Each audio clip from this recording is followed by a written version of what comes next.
سلام سلام، عيدكم مبارك. ان شاء الله ينعاد علينا وعليكم بالخير والهنا والصحة، امين يا رب العالمين.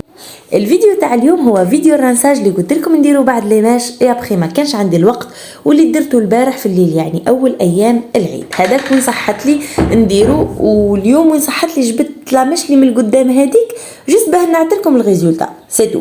بون بغاف بروفيتيت قلت خلي ندير اون فيديو باه نفهمكم في الرنساج الناس اللي ما على بالهاش كيف ما هي الدار. اول حاجه وش هو الرنساج؟ الرنساج هو عباره عن شامبو ملون ولا ان شامبو كولورون ولا صبغه خفيفه، تقدروا تقولوا صبغه مخففه. نديروها لواش؟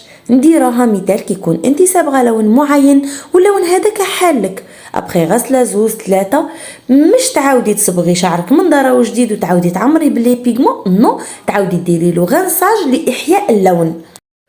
واش معناتها غنساج لاحياء اللون؟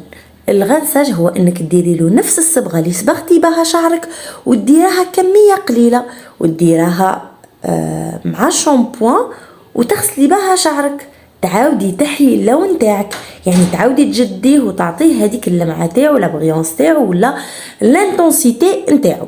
هذا هو يقولوا له الغنساج لاحياء اللون.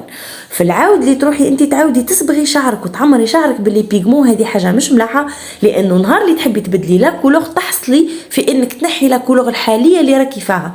وعلاش؟ لانك شبعتي شعرك بهذوك لي بيغمون، يعني باللي بيغمون تاع هذاك اللون. فوالا هذه هي، ما نبقاوش نصبغوا وكي نحبوا تطلع لنا لا غاسين نحبوا نديروا غات خاباج نعودوا نصبغوا غير لا غاسين برك وباقي الشعر نديروا له غنساج لاحياء اللون. فوالا. وطريقه احياء اللون وسي تنطبق على كي نديروا ديكاباج لشعرنا كامل. نصبغوا المره الاولى صبغه وبعدها ما نبقاوش غير نصبغوا فيه نعمروه باللي بيغمون، على بالكم باللي الشعر كي يكون مسحوب لونه يحكم اللون يعني ليه نبقاو غير نديروا له لي غانساج كل سمانتين ولا كل 3 سمانات، في العاود اللي نبقاو نصبغوا فيه نديروا له رنساج. فوالا. الاستعمال الثاني تاع الغنساج هو الرنساج لتصحيح اللون، وهذا ينطبق على ليماش، البالياج او حتى ديكاباج للشعر كامل. في حالة انه درنا صبغة والصبغة هذيك ما صلحت لناش اللون نديروا له رنساج، او حتى قبل ما نصبغوا صبغه نصلحوا له اللون برنساج ومن بعد نصبغوا الصبغه اللي حابين نصبغوها. كيفاش نصلحوا اللون؟ الغنساج هذاك ولي كولور اللي فيه يكونوا على حسب لي غفلي اللي طلعوا لك في شعرك، مثال طلع لك الاورانج ولا طلع لك الاصفر المزعج ولا اي لون ما كيش حباته، يعني يكون ما على باليش اي لون يزعج لك، هذاك اللون لو بلون صافي دابيتود سي لورانج لا كولور اورانج ولا هذاك الاصفر المزعج اللي يجي شويه مزنزر ولا الاورانج المزنزر كيف مزعج وواحد فينا ما يحبه. هذا كان نديروا له الالوان اللي لازم تعكس الالوان اللي حابين نحيوها، مثال كيما الاورانج يعكسوا الازرق والاصفر يعكسوا البنفسجي. انا دابيتود نستعمل الازرق للاورانج وللبنفسجي، وفي زوز يصلح لهم وينحي لي ويطفي لي، وبالعكس الازرق يطفي اكثر. ثالث استعمال للرنساج اللي هو في حالة انك درتي ليماش هذوك نحيتي البوني وما تقدريش تصبغي ليماش وحدهم، يعني كنت تصبغي شعرك كامل راح يتبدل لا كولور تاع لا غاسين تاعك ولا تاع شعرك اللي ما فيهش ليماش. فوالا باه تصبغي غير ليماش، لانهم غير ليماش اللي مسحوب لونهم كيما سبق وشرحت لكم ديجا في فيديو سابق انه نديروا لهم رنساج باه غير ليماش هذوك اللي يلتقطوا اللون وباقي شعرك ما يتبدلش لونه. فوالا. تحبي تقلبيهم في الكري، تحبي تقلبيهم في ما على باليش انا في الغو، تحبي تقلبيهم في الغاز، كيما تحبي انت ديري لهم غنساج اوليو اللي ديري صبغه وتقيسي بقيه شعرك. فوالا. وخاصه في كيما نقولوا في الليماج وفي البالياج كيما قلت لكم، لانه كخاص ما نقدروش كيما نقولوا نصبغوا باقي شعرنا. درك نخليكم مع الرنساج اللي انا درته باه نحيت لي غفلي الصفر هذوك اللي خرجوا لي. كما قلت لكم قبل انا لون ليماج ما نحبش نسبخهم، يعني ما نحبش نسبخهم فوق البوني ولا نبدل لهم لون تاعهم، نحب لون ليماج بعد جوست نحي لهم لي غفلي اللي يديروا لي هذوك لي غفلي انديزيرابل اللي انا ما يعجبونيش وخلاص، ونبقى ندير الرنساج هذا وقت اللي نحب انا. والرنساج هذا يكون البالياج تاعك ولا الديكاباج تاعك هابط ولا ليماج تاعك حتى عندهم 6 شهور عامين تقدري ديري الغنساج وتقدري كيما نقولوا تنحي لهم لي كولور انديزيرابل ولا تقلبيهم لا كولور اللي انت حبتها بالرنساج. وشوفوا الميلانج اللي رايح نديرو دركا قدامكم هو ميلانج نقدروا نستعملوه كصبغه ونقدروا نستعملوه كرنساج، يعني تقدري تستخدميه كصبغه وتديري نفس المقادير وهما دوبليهم برك ولا تريبليهم ولا سا ديبون. انا حطيت لونين ومعاهم نفس الكميه تاعهم في زوز اوكسيدون. الاوكسيدون فوليوم 20 تستعملي في الرنساج، وفي الصبغه الا كنتي راح تصبغي يعني فوق شعر مسحوب لونه كيف استخدمي فوليوم 20. هنا راح نعطيكم مثال على الكميه برك باه ما تدخلوش يعني في مداخل كبيره. مثال كيما انا دركا كميه من اشقر ناصع البياض ودرت الضعف تاعها من الرمادي رقم 35. انتوما كي تحبوا تستخدموه كصبغه تديو تيوب من رقم 35 ونصف تيوب من هذاك رقم 34 اللي هو اشقر ناصع البياض. والمصحح الازرق ديروا تقريبا نص صباع. اوكي الى استخدمتوا كولوراي والى استخدمتوا الازرق المصحح تاع لوغيات تستخدموا ربع صباع. لماذا؟ لانه تاع كولوراي فريمون ماهوش بيغمونتي خلاص، يعني لي بيغمون تاعو ناقصين، لكن تاع لوريات قاطع، يعني كي نقولوا ازرق سي دي بيغمون بور اي دور زرق فوالا، وفريمون قاطع صح، يعني استخدموا نص الكميه. اوكي وكما قلت لكم في كولوراي نستخدموا نص صباع، واذا استخدمنا لوريات نستخدموا ربع صباع.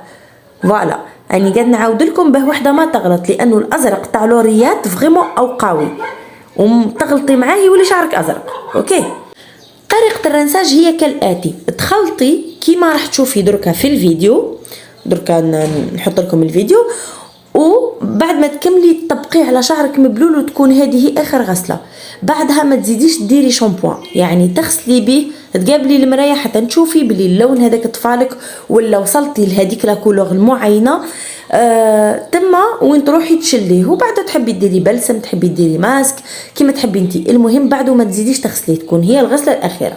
فوالا واللي فوتو اللي راكم تشوفوا فيهم دركا في الشاشه هما شعري كي درت له ليماج قبل ما ندير له الرنساج وشعري بعد الرنساج، ورايحه نكتب لكم في لي فوتو وانا فوتو قبل الرنساج وانا فوتو بعد الرنساج باه تشوفوا الرنساج انا اللي درته وعلاه درته غير باه ينحي لي هادوك لي غفلي اصفر. نبداو بسم الله في الغنساج. اول لون استخدمته اللي هو اشقر ناصع البياض رقم 34 والترقيم العالمي تاعو هو 12.89. شوفوا الكميه اللي راح نداها، انا شعري او كاغي شويه طويله، هاو الكميه اللي راح نداها. واللون الثاني اللي رايحه نستخدمه اللي هو الرمادي رقم 35، اسمه هكا رمادي رقم 35.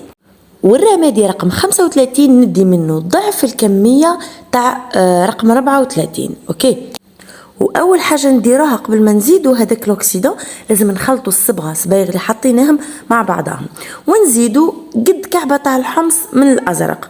شوفوا هنا نورمالمون انا شعري قصير ما نكترش من الازرق، لكن كيما قلت لكم ديجا قبل الازرق تاع كولوراي ما يمدش، يعني ناقص لي بيغمون تاعو، سي بور ساك كترت كيما هكا. لكن استخدمتو تاع لوريات استخدموا قد الكعبه تاع الجلبان هكاك كي يكون شعر قصير. شامبوات تستخدموا الكميه اللي كيما نقولوا اللي تغسلوا بها شعركم دابيتود.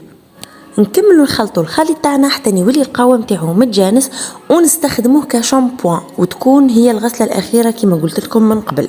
الرنساج دائما الرنساج سواء لاحياء اللون ولا للتلوين ولا للتصحيح كيما نقولوا نستخدموه يكون هو اخر غسله، يعني كشغل الغسله الاخيره. فوالا ما تزيديش تغسلي بعده. فوالا بعده تقدري ديري مثال لابري شامبوان ولا ديري ام ماسك، لكن يكون هو الغسله الاخيره. فوالا وكي نجيو نشلوه بماء فاتر باه ما يزيدوش يتحلوا لي زيكاي تاعنا ونزيدو نخسروا الكثير من اللون اللي احنا درناه اصلا. فوالا وبصحتكم. بون الغنساج نقدروا نديروه بلوزيور فوا باغ كيما نقولوا موا، تقدري ديريه كل سمانتين كل 3 سمانات، من تحسي شعرك باللي فقد هذاك اللون تاعو ولا نقص اللون تاعو ولا حال ولا ليماج تاعك ولا رجعوا لو جون كيما نقولوا بيبي هذاك ولا جون مش مليح. المهم كل ما تشوفي حل تو بو ديريه. فوالا بون للناس اللي حبت اشاك فوا تلقى غير الميلانج يعني بلا هاد الشرح وكلش، يعني تحق غير الميلانج، راح نحط لكم فيديوهات قصيره على الميلانج كيف ما نستخدموه كرنساج وكيف ما نستخدموه كصبغه طول يعني بدون الشرح، لانه هذا الشرح كامل اللي شرحته من بدايه الفيديو حتى لدركا هما للناس اللي ما يعرفوش وش هو الرنساج ولا وقتها نستخدموه ولا كيف ما نستخدموه ولا كيف ما نلونوا ليماج تاعنا والبالياج تاعنا بلا ما نقيسوا كيما نقولوا شعرنا الطبيعي. فوالا دونك على بروشين فيديو ان شاء الله. وما تنساوش باللي كاينين فيديوهات قصيره اللي هما لي شورتس، هادوك تلقاوهم يعني في الخانه تاع لي شورتس، هما فيديوهات قصيره كيما نقولوا مختصره وكل مره نعطيكم مفهوم تاع حاجه. فوالا للناس اللي ما تحبش تتفرج الفيديوهات القديمه دونك ادخلوا طلوا وان شاء الله تلقاو مرادكم. فوالا على بروشان فيديو ان شاء الله. وما تنساوش انا عندي قناتين واحد اخرين راح تلقاو كيما نقولوا اساميهم ولا الرابط تاعهم في صندوق الوصف وفي اول تعليق تاعنا. ما تنساوش تضربوا طله وتشوفوا. فوالا وميرسي بوكو وما تنساوش جيم وبارطاج. باي.